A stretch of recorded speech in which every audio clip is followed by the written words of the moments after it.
সুতির জনসভা থেকে বলেছেন যে ওয়াকফ নিয়ে আন্দোলন করতে হলে দিল্লি গিয়ে আন্দোলন করতে হবে, এই ব্যাপারে আপনার প্রতিক্রিয়া জানতে চাইছেন। এই ব্যাপারে আমার কিছু মন্তব্য না।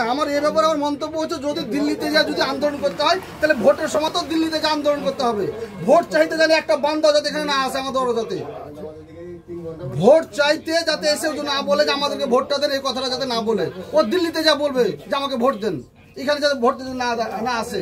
আর দ্বিতীয় কথা, ভোট ব্যালট পেপারে হবে, ওই রেভিনিউ এতে হবে না। ওই কি বলছে এটাকে, ওই কি বক্সটার কথা বলছে, যা হোক যাতে ভোট হয়, যেটা বক্সটার নাম কি, ইভিএম মেশিনে ভোট হবে না। ইভিএম মেশিনে কোনোদিনই ভোট হবে না, ওটা মানবো না। ভোট হবে ব্যালট পেপারে। মুখ্যমন্ত্রী আরো একটা কথা বলেছেন যে যদি আন্দোলন করতে যান তাহলে আমার থেকে বড় শত্রু আর কেউ হবে না। তো হোক, ওই এখনো শত্রু আছে, আগেও ছিল, এখনো আছে, চিরদিন থাকবে। বাস যখন মুসলমানের যখন কিছু হয়েছে, তখন পার্লামেন্টে যখন ডাকা হয়েছে মন্ত্রীদেরকে, এমএলএ এমপিদেরকে ডাকা যখন হয়েছে, তখন বলছে আমার অসুখ, আমি ডাক্তারখানা, আমি জায়গাতে তুমুক জায়গাতে। ওরা অ্যাবসেন্ট, ওরা আর পার্লামেন্টে যাচ্ছে না, কিছু বলছে না।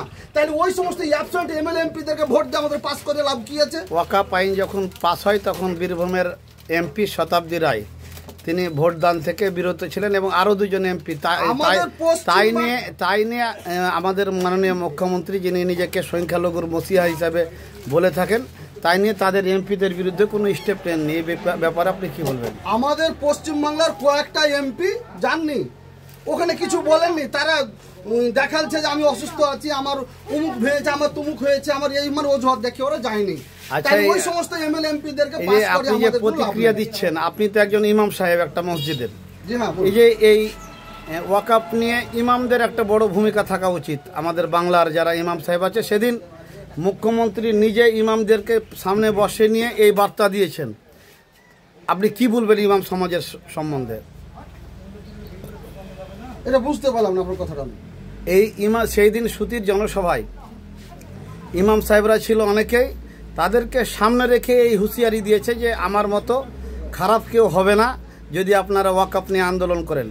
এই যারা আমাদের ইমাম সাহেবরা রয়েছে, তারা কি মমতা ব্যানার্জির কথায় অর্থাৎ মুখ্যমন্ত্রীর কথায় থেকে উঠবস করে?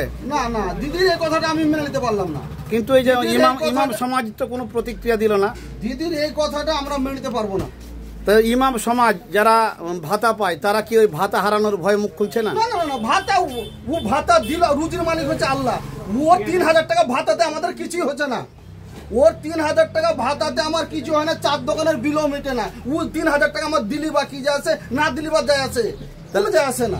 আপনারা যে ইমাম কাউন্সিলে আছেন আমাদের সাগরদিঘির, তারা সম্মিলিতভাবে একটা প্রতিবাদ করলেন না কেন? মানুষ কিন্তু প্রশ্ন করছে যে ইমামরা ওই ভাতা হারানোর ভয়ে মুখ খুলছে না। না না না, আমরা তাকিয়ে আছি আমাদের এমপি খলিলুর রহমান, আমাদের এমএলএ বাইরন বিশ্বাস, এদের দিকে আমরা তাকিয়ে আছি। তারপরে আপনার ওই কি বলছে আমাদের এমএলএ এমপি গুলোর দিকে আমরা তাকিয়ে আছি, আখরুজ্জামান, এরা কিছু করছে না। তা আমরা কি করব? ওদের পিছনেই তো আমরা, সামনে 26 সব হাত গুটিয়ে বসে আছে। সামনে 26-এ নির্বাচন, তারা অনেকে টিকিটের প্রত্যাশায়ী, তাই তারা হয়তো মুখ খুলছে না। কিন্তু আপনাদেরকে তো মুখ খুলতে হবে, কারণ ওয়াকফ মানে কোনো এমপি এমএলএর ব্যাপার না, এটা সমস্ত মানুষের ব্যাপার এবং মুসলিমদের একটা সিক্রেট ব্যাপার, এবং সংবিধানকে অবমাননা করা হচ্ছে এই ব্যাপারটা নিয়ে। অনেকটাই এই ব্যাপারে মানুষ মনে করছে। সে ব্যাপারে 18 জন যারা এমএলএ রয়েছেন এবং 3 জন সাংসদ, সবাই কিন্তু মুসলিম, তবুও তারা মুখ খুলছে না। এই ব্যাপারে আপনি কি বলতে চাইছেন? কেন মুখ খুলতে চাইছে না তারা? আমি বলতে চাইছি যে আমাদের বড় নেতারা আছে, তারা কিছু মুখ খুলছে না। তো আমরা কি করবো? আমরা চুনাপুটি, আমরা কি করবো? আমরা পাড়ায় পাড়ায় আমরা মার খাচ্ছি, আর ওরা পার্লামেন্টে উঠে গিয়ে ওরা আবাস রাজভোগ চমচম খাচ্ছে। ওরা খাক, ভোটের সময় কি তাদেরকে বলবে যে দিল্লি যে ভোটলেন যারা আসবে?